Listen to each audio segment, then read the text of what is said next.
सभी वैष्णव को जय श्री कृष्णा। हमारे चैनल पर आपका हार्दिक स्वागत है। आज हम श्री ठाकुर जी को भोग धर सके वैसी अनसकड़ी विभाग की सामग्री मोहनथाल सिद्ध करेंगे। वीडियो में दी हुई टिप्स, मेजरमेंट और रीत को फॉलो करके अगर आप सामग्री सिद्ध करोगे तो वो बहुत ही सुंदर और दानेदार सिद्ध होगी। तो वीडियो को स्किप किए बिना एंड तक अवश्य देखें। सामग्री की रीत पसंद आए तो उसे लाइक और शेयर करना ना भूलें। सबसे पहले पात्र में मैंने 1/4 कप दूध और 1/4 कप पिघला हुआ घी लिया है। उसे गैस पर रखकर धीमी आंच पर 1 से 2 मिनट के लिए गर्म करेंगे। वॉल्यूम के मुताबिक दोनों 60-60 ml है। घी और दूध दोनों मिक्स करके गुनगुना गर्म हो जाए, फिर गैस बंद कर देंगे। अब एक बड़े से पात्र में मैंने 2 कप मोटा वाला बेसन लिया है, यानी कि यह दरदरा बेसन है।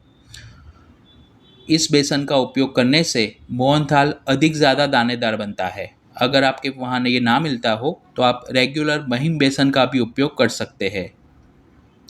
हमने जो घी दूध गरम करके रखा था वो चम्मच की मदद से थोड़ा थोड़ा उसमें पधराते जाएंगे और अच्छे से मिक्स करेंगे। जैसे हम आटे में मोयन लगाते हैं, बिल्कुल उसी तरीके से बेसन बिल्कुल भी सूखा ना रहे, उस बात का ध्यान रखते हुए थोड़ा थोड़ा हमें पधराते जाना है। अगर आप एक साथ पधराओगे तो भी बेसन की गुठलियाँ हो जाएगी। इस मेथड को दाबो देना कहते हैं और ऐसा करने से ही मोहनथाल दानेदार बनता है। अब स्लाइटली प्रेस करके उसे ढक्कन लगाकर 15 मिनट के लिए रखेंगे।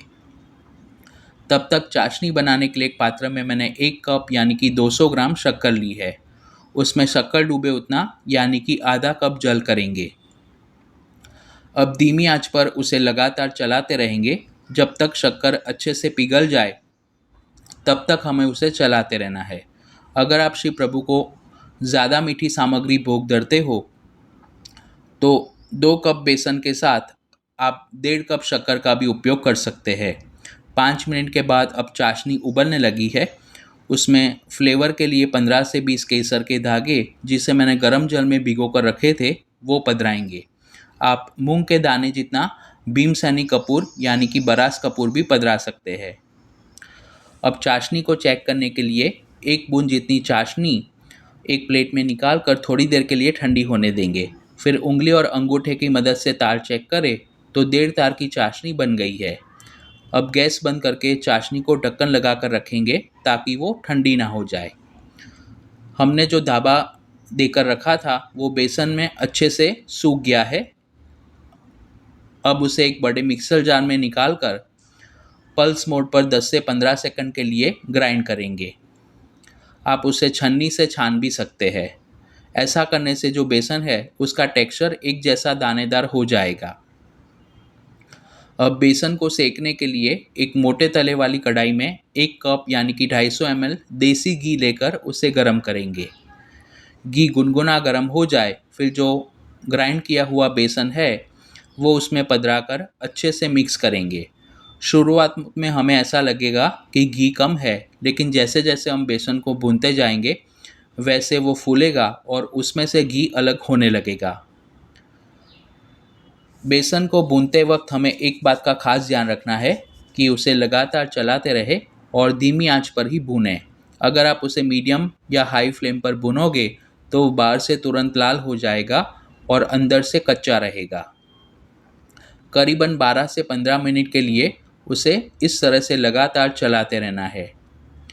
7 से 8 मिनट के बाद अब बेसन धीरे धीरे फूलने लगा है और उसमें से घी भी सेपरेट होता हुआ दिख रहा है, लेकिन अभी भी बेसन का रंग लाइट है। थोड़ा बादामी रंग आ जाए तब तक हमें उसे चलाते रहना है। बेसन बहुत ज़्यादा भी नहीं भुनना है, अगर बहुत ज़्यादा भुनोगे तो भी वो जल जाएगा। इसलिए कितने समय तक और कब तक भुनना है उस बात का खास ध्यान रखें। बेसन का रंग इस तरह से बादामी हो जाए फिर थोड़ा थोड़ा करके हम उसमें टोटल आधा कप दूध पधराएंगे और दूध है वो अच्छे से एब्जॉर्ब हो जाए तब तक हमें उसे चलाते रहना है। दूध पधराने से जो मोहनथाल है वो दानेदार बनता है और उसका रंग भी सुंदर आता है। दूध की जगह पर आप दूध की ताज़ी मलाई या 1/4 कप जितना फीका मावा भी पधरा सकते हैं। अब दूध का मॉइस्चर अच्छे से जल गया है और बेसन भी थोड़ा ब्राउन हो गया है। इस स्टेज पर गैस बंद करके उसे एक बड़े से पात्र में लेकर उसमें सुगंधी के लिए 1 चम्मच इलायची का पाउडर और 1/4 टीस्पून ग्रेट किया हुआ जायफल पधराएंगे और अच्छे से मिला लेंगे। अगर आप शीतकाल में सामग्री कर रहे हो तो थोड़ा जावंत्री का पाउडर भी पधरा सकते हैं। हमने जो 1.5 तार की चाशनी बनाकर रखी थी वो इस भुने हुए बेसन में पधराकर अच्छे से मिक्स करेंगे। ज़्यादातर लोग पहले बेसन को भूनते हैं और उसके बाद चाशनी बनाने की शुरुआत करते हैं, तो आप वैसे भी कर सकते हैं। लेकिन बेसन और चाशनी दोनों गर्म होगा और आप उसे मिक्स करोगे तो मोहनथाल को सेट होने में यानी कि जमने में समय अधिक लगता है।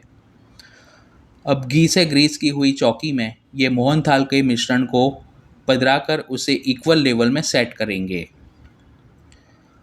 अगर आपके पास इस तरह की चौकी ना हो तो आप थाली में थोड़ा घी लगाकर उसमें भी मोहनथाल को जमा सकते हैं। सजावट के लिए ऊपर से थोड़ी बादाम की पाचरी पधराकर चम्मच की मदद से उसे स्लाइटली प्रेस करेंगे ताकि वो मोहनथाल के ऊपर अच्छे से स्टिक हो जाएगी। हमने 1.5 तार की चाशनी बनाई थी, इसलिए मोहनथाल को जमने में 4 घंटे का समय लगता है। मोहनथाल को फ्रीज में ना रखें, रूम टेम्परेचर पर ही उसे सेट होने दें। अगर आप 1 तार की चाशनी बनाते हैं तो मोहनथाल को जमने में ओवरनाइट या 8 से 10 घंटे का समय भी लग सकता है। चाशनी बनाते वक्त आप खास ध्यान रखें, अगर आप बहुत ज़्यादा गाढ़ी चाशनी बनाओगे तो भी मोहनथाल सूखा बनेगा यानी कि ड्राई बनेगा।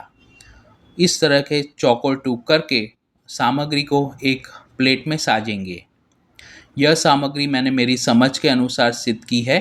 आप अपने गुरु घर की रीत एवं आज्ञा को फॉलो करके सिद्ध कर सकते हैं। मोहनथाल को हम 12 से 15 दिन तक रूम टेम्परेचर पर स्टोर कर सकते हैं, लेकिन श्री प्रभु को हमेशा ताज़ी सामग्री भोग धरने का ही आग्रह रखें। तो आप भी ये मोहनथाल घर पर अवश्य सिद्ध करें।